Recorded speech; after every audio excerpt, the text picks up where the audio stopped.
Let's put aside the fantasies of becoming a billionaire for a moment.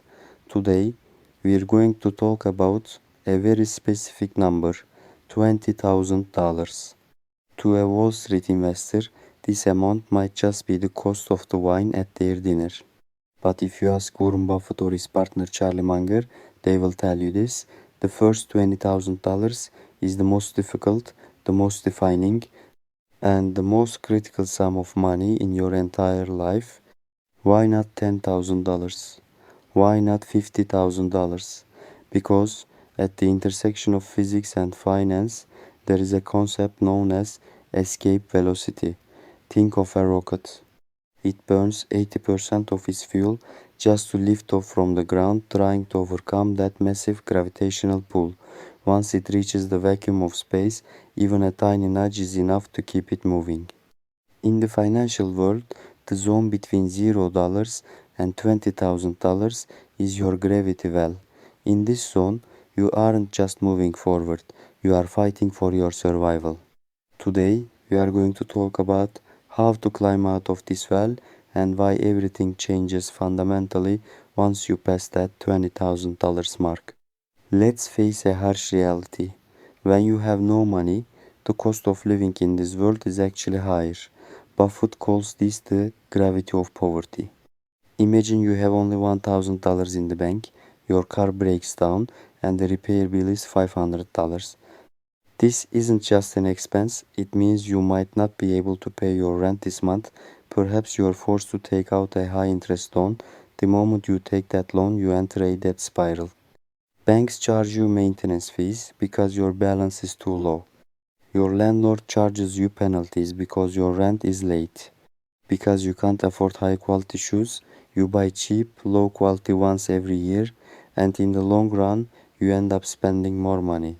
This is exactly why the first $20,000 is the hardest. It's like walking through quicksand. Every time you pull one foot out, the other sinks deeper. At this stage, don't think about investment strategies or stock market charts. This is strictly a stage of survival and accumulation. Imagine you've crossed that threshold and you have $20,000 in the bank. From the outside, you're still the same person driving the same car, but the chemistry inside your brain has changed.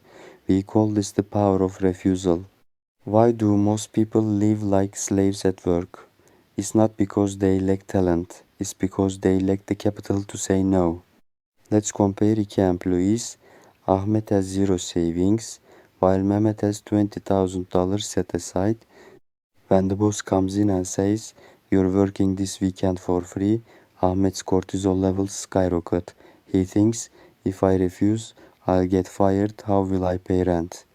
And he submits, but Mehmet is calm.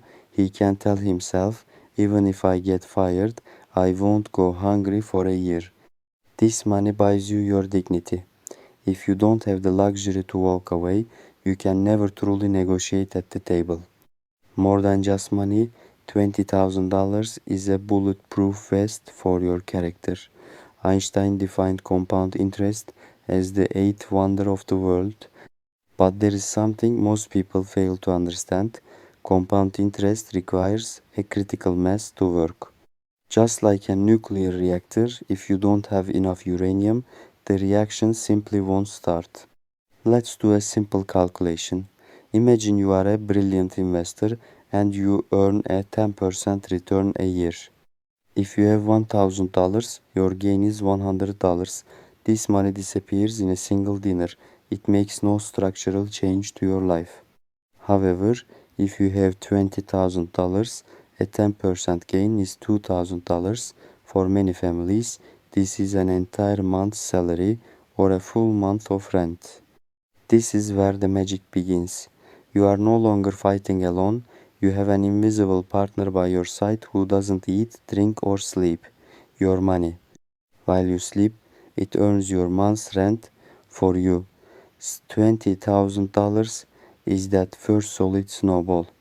Without that core, no matter how much snow you throw down the hill, the wind will just blow it away. It will never turn into an avalanche. Now we have arrived at the most dangerous section, the great filter.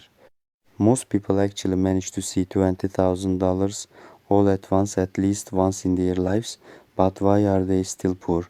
Because this money starts burning a hole in their pocket.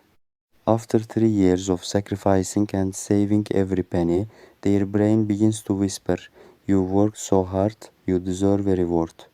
Look, the down payment for that brand new car is exactly $20,000.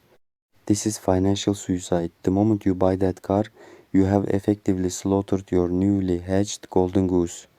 You haven't just spent your money, you have also destroyed the millions that money would have earned for you in the future.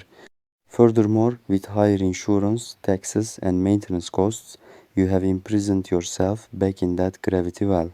Here is the expanded and detailed Section 6 Strategic Action Plan in English. This script is designed to be more descriptive and slow-paced to help you reach that 10-minute mark. Section 6 The Strategic Action Plan and the Roadmap to Freedom. So, we have discussed the theory, the philosophy, and the psychology. Now comes the most important question. What do you actually do when you wake up tomorrow morning? How do you build this $20,000 fortress? Here is a 4-stage action plan filtered through the wisdom of Warren Buffett and Charlie Munger. Stage 1 Plug the leaks, the financial bleeding test. It is not the giant waves that sink a ship, it is the small, unnoticed leaks. When you are building your first $20,000, your biggest enemy is lifestyle inflation. Can you keep your expenses constant even as your income grows? If you earn $3,000 and live on $2,500, when your salary increases to $5,000, you must continue to live on $2,500. That $2,500 difference is your ticket to freedom. As Buffett says, do not save what is left after spending. Instead, spend what is left after saving. Discipline in this stage is not about deprivation, it is about buying your future self a life without a master. Stage 2 The Emergency Shield Psychological Defense. On the road to $20,000, something will go wrong. To ensure you don't quit when it does, turn your first $5,000 into a shield.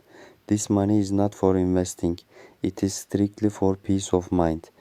When this money sits in your bank, you don't panic when your boss yells or when the economy dips. A person who does not panic is a person who makes the best decisions. This shield allows you to think long term while everyone else is reacting to the short term noise. Stage 3 Invest in the best asset, you. Many people with only $2,000 ask, which stock should I buy? Let's be honest, you cannot get rich in the stock market with $2,000. But if you spend that $2,000 to learn a new high value skill, get a certification, or buy equipment that scales your business, you could increase your income by $500 every single month. That is a 300% annual return. No stock market in the world can give you that.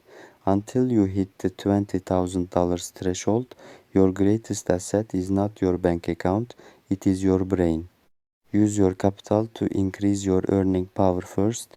Stage 4 The Patience Filter. This is where 90% of people fail. They reach $10,000 and they get bored. They say, this is moving too slowly, and they start looking for get-rich-quick schemes or risky leverage. Remember, compound interest is like a plant growing. For the first few months, it looks like nothing is happening under the soil.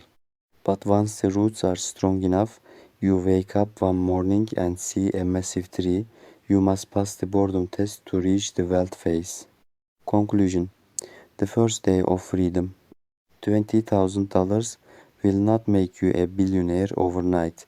It might not even change your daily standard of living immediately, but it will give you something far more precious: time. In this world, the most valuable currency is not dollars, it is seconds. This money buys you the luxury of not doing something you hate. As you finish watching this video, make a promise to yourself. Grab that first snowball and keep packing it tight. No matter how hard the wind blows or how difficult the climb feels, do not let go. Because once you reach that $20,000 fortress, you will look back and realize it was the hardest thing you ever did, but it was also the best decision of your life. The journey to financial freedom is a marathon, not a sprint. Today, you are on the first mile. Keep moving.